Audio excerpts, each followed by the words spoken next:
hizo au bado hawaamini kwenye hizo tiba za asili? Actually mentality kama nilivyosema mwanzoni, wengi bado wako nyuma. Wengi bado wako nyuma. Lakini ni bidii ambayo tunaifanya, na namshukuru Mungu, Mheshimiwa Rais anafanya kazi kubwa sana. Unajua sasa hivi ukiangalia taasisi ya tiba asilia iko wide sana sasa hivi. Imeventure kwa upana sana. Inazidi kupelekwa. Tatizo letu ni kwamba wengi ukisema tiba asilia tunaamini ni ndumba. Yes. Hiyo ndio shida. Tofauti iko wapi? Labda tuelezee. Tofauti iko ya ndumba na tiba asili. Tatizo tofauti iko wapi hapa? Labda inawezekana ukusaidia kutoa hii tofauti, watu wakapata uelewa, wakaja kuamini, wakaja kuanza kutumia tiba asilia. Yaani kweli. Actually tiba asilia ni sayansi. Na kwa miaka mingi watu wengi walikuwa hawako aware na hii tiba asilia. Kwa sababu hebu fikiria kidogo, zamani tulikuwa tunapewa vibali miaka ya nyuma kabisa. Tulikuwa tunapewa vibali kupitia ofisi ya utamaduni na asili. Sawa? Enzi hizo tena mganga mkuu wa manispaa. Lakini kwa nini nimesema kwamba namshukuru Mheshimiwa Rais kwa namna anavyofanya bidii kubwa? Leo tiba asilia iko chini ya Wizara ya Afya, chini ya baraza. Kwa hiyo waganga wengi wa tiba za asili wanasajiliwa na wako chini ya baraza ambalo liko chini ya Wizara ya Afya. Kwa hiyo kuna namna fulani tunakwenda. Hapo lazima tukubali. Lakini ninachotaka kusema tiba ya asili ni science. Ni science na inahitaji mtu asome.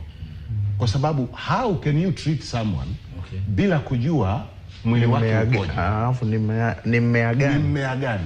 Kwa sababu hata kujua mmea gani ni dawa, hilo ni swala moja tu.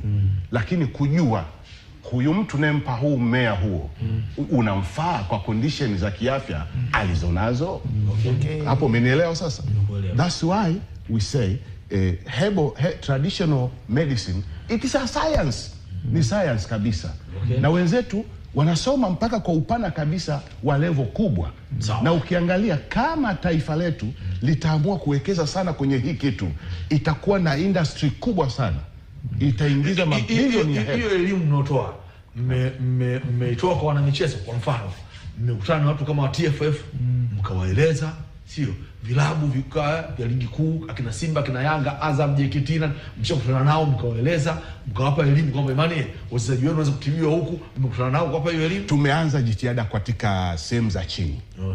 Ili waanze kuona impact zinavyotokea kwa watu wa chini.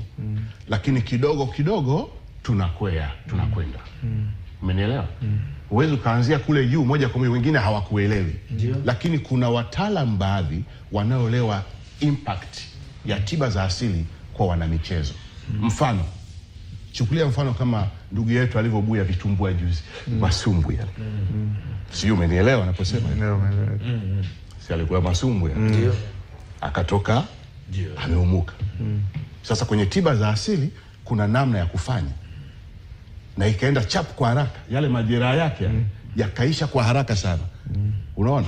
Utamfanyia massage, utamfanyia reflexology, utampatia zile herbal products, organic supplements zile atatumia, alafu yale manunda yanapotea na anarudi katika hali ya kawaida, kwa sababu alipata high cholesterol, vitaza vilikuwa vikali.